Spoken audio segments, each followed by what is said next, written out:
kind of holiday greeting President Trump was expecting from the highest-ranking judge in the country. Supreme Court Chief Justice John Roberts is directly contradicting the president tonight on the subject of judicial bias. It did not take long for the president to return fire. Correspondent Kevin Corke is outside the Mar-a-Lago compound in West Palm Beach tonight, where reporters spent the day watching the president's Twitter feed, a feed active again just minutes ago. Good evening, Kevin. You're right on the money there, Brett, and good evening to you. And frankly, this was a rare rebuke from the Chief Justice, but I think it underscores a fairly common frustration among jurists that politics have absolutely no place in the court of law. The Ninth Circuit is really something we have to take a look at because it's not fair. What began as a president's sharp critique of the Ninth Circuit late yesterday, today caromed off the pillars of the U.S. Supreme Court, with Chief Justice John Roberts chiding the president for injecting politics into the courts. We do not have Obama judges or Trump judges, he wrote, Bush judges or Clinton judges. What we have is an extraordinary group of dedicated judges doing their level best to do equal right to those appearing before them. That independent judiciary is something we should all be thankful for. The president responded on Twitter, "Sorry, Chief Justice John Roberts, but you do indeed have Obama judges, and they have a much different point of view than the people who are charged with the safety of our country." Roberts' rebuke comes after Judge John Tiger, an Obama appointee, ruled against the administration's plans to impose new restrictions on asylum cases, a move the president seemed to think was politically motivated, perhaps because, like rulings from Obama-appointed judges in Hawaii and Michigan, the president's latest policy plans were again halted, at least temporarily. I don't know that the frustration is anything new, but I do think it's kind of heightened. It seems like almost every policy, rule, regulation, or law that comes out right now gets immediately challenged. Mr. Trump has been critical of Mr. Roberts before, but it is rare that the Chief Justice on the highest court in the land would return volley, albeit subtly.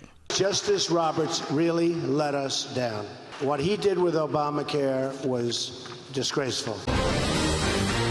Hopefully we've shown some light on the Ninth Circuit. I know that Chief Justice Roberts, John Roberts, has been speaking a little bit about it, and I think and I have a lot of respect for him. I like him and I respect him, but I think we have to use some common sense. This Ninth Circuit, everybody knows it. It's totally out of control.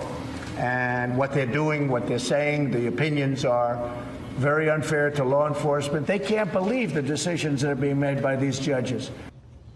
President Trump expressing his frustration with parts of the federal judiciary on this Thanksgiving Day as he looks at the immigration laws, a pet project of his. What do you gentlemen make of the back and forth between the president and the Chief Justice of the Supreme Court? Michael, let's start with you. I think he's certainly not the first president to grumble about a court ruling going against him and against his administration. I think what's different here is the public way that he's going about it and the personal way he seems to be taking this. That this is, he talks about this judge was appointed by a Democrat, or was appointed by Obama. And I think that's where you're getting Justice Roberts really kind of feeling like he has to defend the impartiality or rather the independence of the judiciary. That, look, we may be nominated by presidents of a certain party, but at least ideally we aren't that president's guy on the bench for the rest. And you do hear this. Neil Gorsuch, the president's first major accomplishment, getting him on the Supreme Court,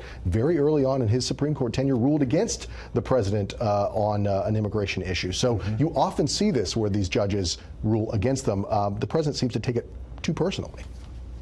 Your thoughts? Yeah, I think this president has upset so many norms and expectations that we had for the presidency before he took office, and one of those is in challenging institutions that his predecessors would never have so publicly challenged. Mm-hmm. The courts are one of them. The Federal Reserve is another example. He's repeatedly criticized the Federal Reserve and the chairman of the Fed personally for raising interest rates. You just didn't hear that from previous presidents, and it's taken some getting used to. I think there are some consequences to it. I think he risks shaking confidence in those institutions by criticizing them.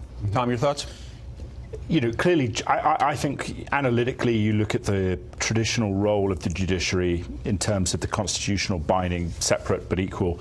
Chief Justice Roberts had to stand up for the court. We all know that there are political ideologies that behind different judges, but at the principle, there must be equal justice under the law. Chief Justice had to stand up for that. But again, it was quite striking today.